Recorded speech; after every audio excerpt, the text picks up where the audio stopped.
Hello Capricorns, welcome to your July, August, September third quarter reading for all Capricorns, Sun, Moon, Rising for cross-watching.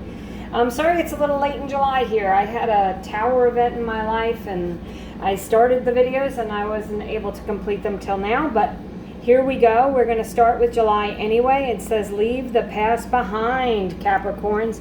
Let go of the things you don't need. In August, you have surrender. Yeah, talk about letting go. Card number 26, so the 2nd of August, the 6th, the 8th of August, or the 26th of August might be important days. Balance, spirituality, and practicality for September. So, yeah, I like that message for you, Capricorns, because you guys really are practical, but also highly intuitive.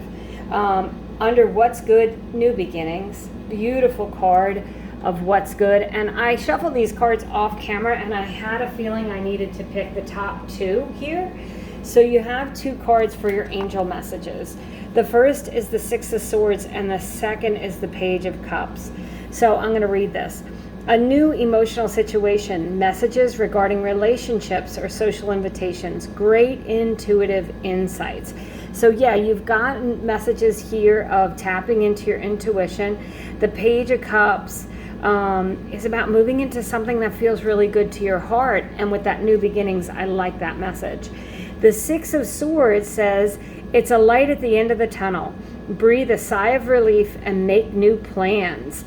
New beginnings coming in, relocation or travel for some of you, Capricorns. So I'm just going to pull some tarot. We'll go month by month. I will timestamp below if you'd like to refer back.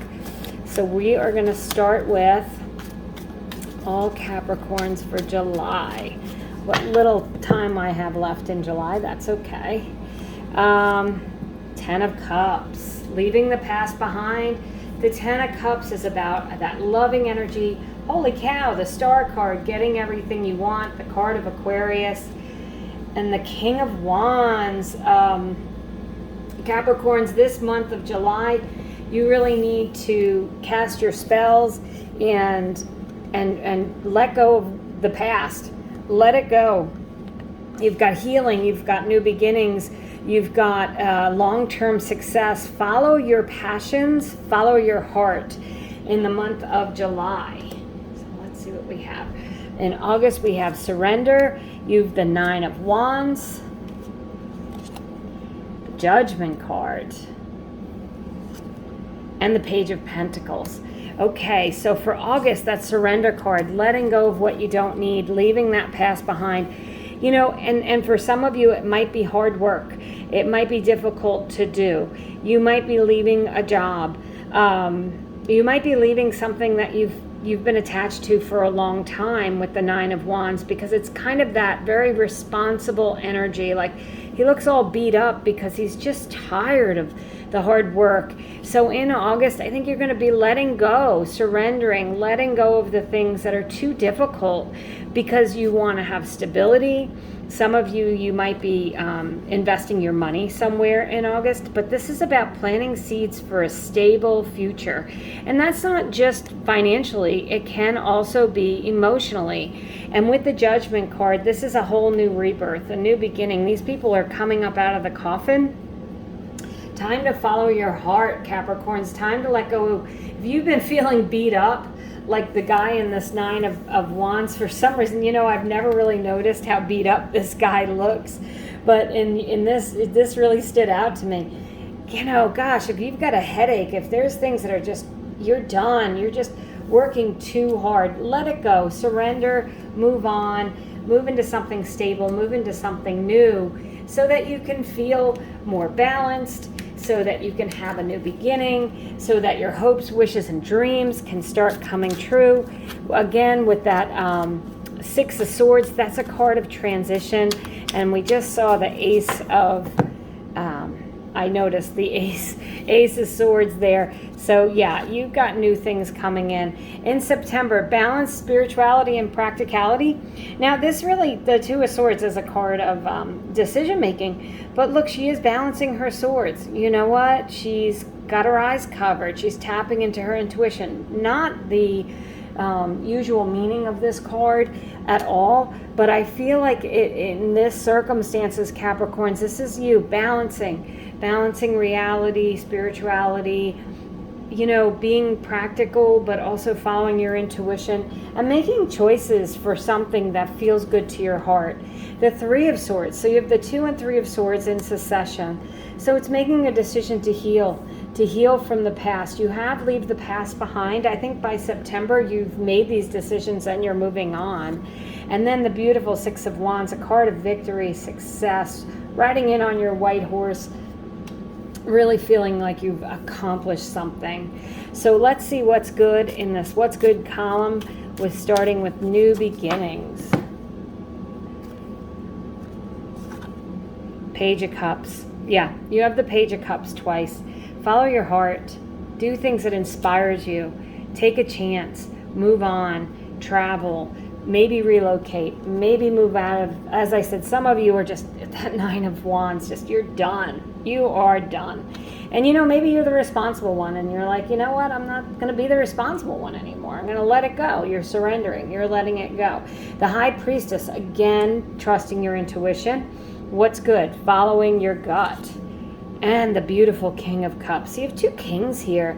Really feeling very accomplished, Capricorns. And that King of Cups, you've got that 6 of Swords, and that's the card of peace and balance and moving away from anything that's upsetting.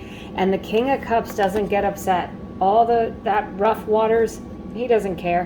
He's calm, steady, and secure. You're ready to follow your heart, your intuition. There's some of you who there's something you really, really are being pushed and nudged to do. I'm going to say you should really follow that intuition. 3 of Pentacles under your angel messages. Working well with others, building things for the future. It's also the card of an architect. So some of you might be building a house or buying a house or, moving, relocating. The 7 of Swords. And this is a card of strategies. And you might be keeping some things to yourself, Capricorns. You might not be sharing with everybody, your new beginnings and where you're going and what you're doing. You might be keeping that to yourself. You might be strategically thinking about how you can seamlessly do these things. And it can also be walking away from something that's just not serving you, but you don't have to have a big upset about it. You're leaving it behind without having a big argument. And then you have the Hermit card, the card of Virgo, shining your inner light, feeling very wise. You know what you want, you've lived through it, and you've figured it out. On the bottom of the deck, I didn't do this for anyone else, but I just saw this, the Ace of Cups, the Hangman, and the Knight of Swords.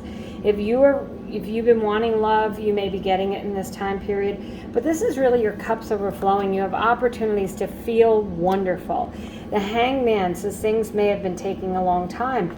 You may be enlightened over this period, and things are going to come to you. You're going to know what you want to do, and the Knight of Swords is taking action, saying what you need to say, doing what you need to do. And for some of you, it's the card of a lawyer. You might be getting a divorce, legally separating from someone, changing things legally, buying a house, just moving on in general. The Knights are all about action. So I'm going to do a 3-card pick a card here. You could pick a card, you can ask a question. Otherwise, I'll use these as clarifiers. And thank you for sticking with me and watching this whole time so far, Capricorns. We got 1, 2, and 3. So let's see what we have. Card number 1. The Lovers. Yeah, if you're looking for love, there's great indications for it here. The Lovers is also following your heart and making decisions with that 2 of Swords, making decisions with your heart, following your heart. That's the card of Gemini. So far you have an Aquarius, a Gemini, and a Virgo here. The High Priestess, card number 2. So you've got that twice, not to mention that the High Priestess is card number 2, okay? The number 2 may be an important number, okay? High Priestess follows her gut. She knows what she wants and she goes there. And then you have card number 8, Strength card. And here in August, this is the card of Leo. In August, 2 plus 6 is 8. You have the 2, you have the 8, and you have the 6 here. I'm just noticing this. Look at this. 26, 2, 6, and 8. Okay, those numbers really may be important, Capricorns, but this could be a Leo in your life. So if you're looking for love, you have indications for it. You know what? You're stronger than you think. If you feel beat down, if you feel like that, you need that light at the end of the tunnel, it's coming. Make new plans, take action, move away from anything that's unstable. Don't let anyone beat you up. Surrender to the things that you need to let go of. Move on. New beginnings are on the horizon. Look at that. I love this card. Thank you so much for watching, Capricorns. I hope you have a great third quarter.